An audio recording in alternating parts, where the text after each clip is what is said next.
Assalamualaikum warahmatullahi wabarakatuh.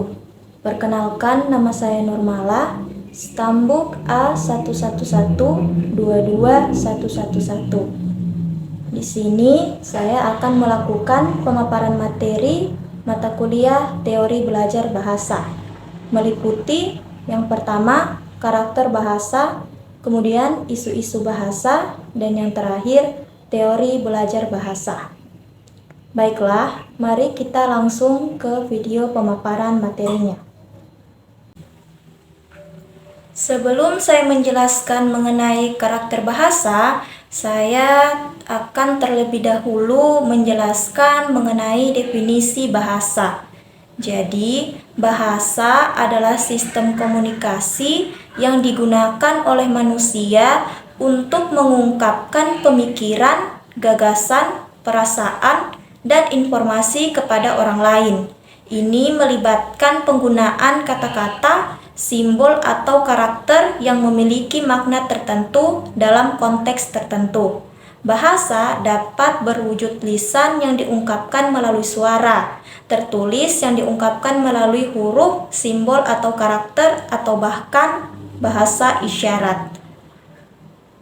Menurut Kamus Besar Bahasa Indonesia atau KBBI, bahasa adalah sistem lambang bunyi yang arbitrer yang digunakan oleh anggota suatu masyarakat untuk bekerja sama, berinteraksi, dan mengidentifikasi diri. Karakter bahasa.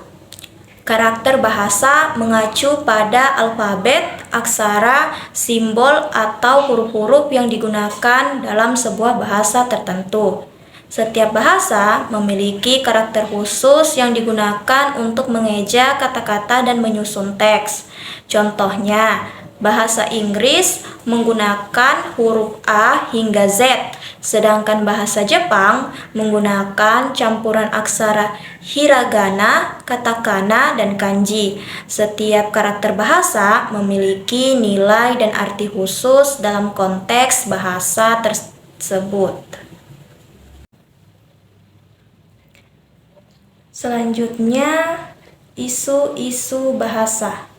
Di sini saya mengambil isu-isu bahasa mengenai perubahan bahasa melalui pengaruh teknologi dan media sosial pada perubahan bahasa, di mana pengaruh teknologi dan media sosial pada perubahan bahasa adalah isu yang menarik dalam dunia linguistik.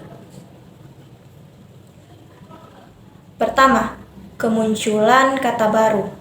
Teknologi dan media sosial seringkali menjadi tempat di mana kata-kata baru dan frasa muncul.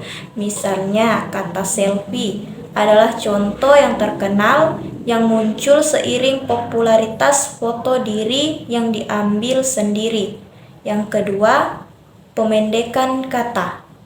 Dalam pesan singkat dan media sosial, kata-kata sering dipendekkan untuk menghemat karakter. Contohnya, kata LOL untuk log out loud. Yang ketiga, penggunaan emoji dan emoticon. Emoji dan emoticon digunakan untuk mengungkapkan emosi dan nuansa dalam percakapan digital.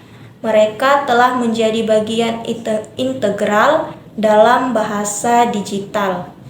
Yang keempat, slang dan idiom baru. Media sosial seringkali menjadi tempat di mana kata-kata baru dan istilah slang muncul. Ini bisa menjadi tantangan bagi pemahaman jika seseorang tidak terbiasa dengan istilah-istilah tersebut. Yang kelima, pengaruh globalisasi. Teknologi dan media sosial memungkinkan orang untuk berkomunikasi dengan orang dari seluruh dunia. Ini dapat menghasilkan pengaruh bahasa dan dialek dari berbagai budaya. Yang keenam, perubahan ejaan dan tanda baca. Dalam komunikasi yang lebih santai, tanda baca dan ejaan seringkali diabaikan. Pengaruh teknologi dan media sosial ini menciptakan variasi bahasa baru yang seringkali cenderung tidak formal dan tidak baku. Hal ini menjadi tantangan bagi para peneliti bahasa dan pembelajar bahasa dalam mengikuti perubahan bahasa yang cepat di dunia digital.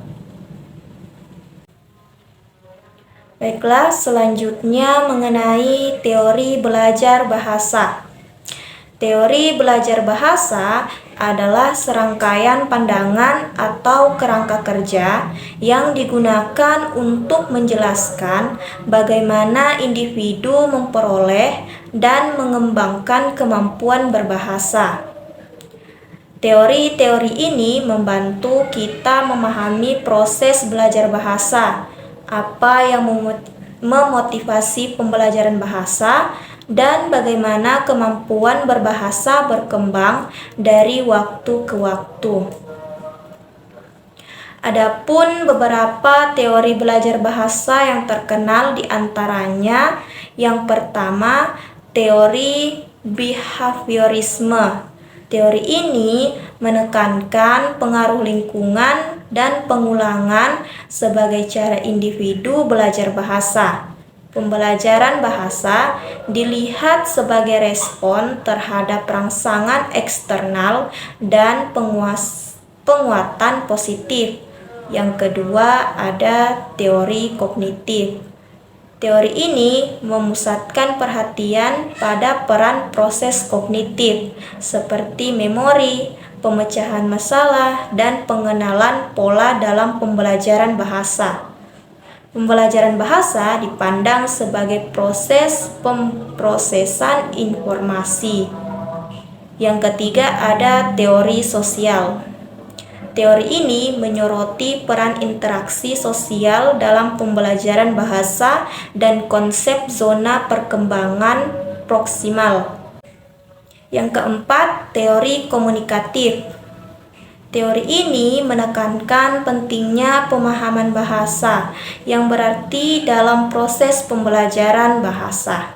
Misalnya, seorang siswa yang mendengarkan bahasa yang mereka pahami dengan baik lebih cenderung menguasainya.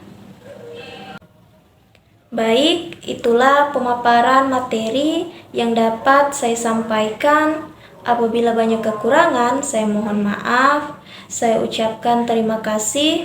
Wassalamualaikum warahmatullahi wabarakatuh.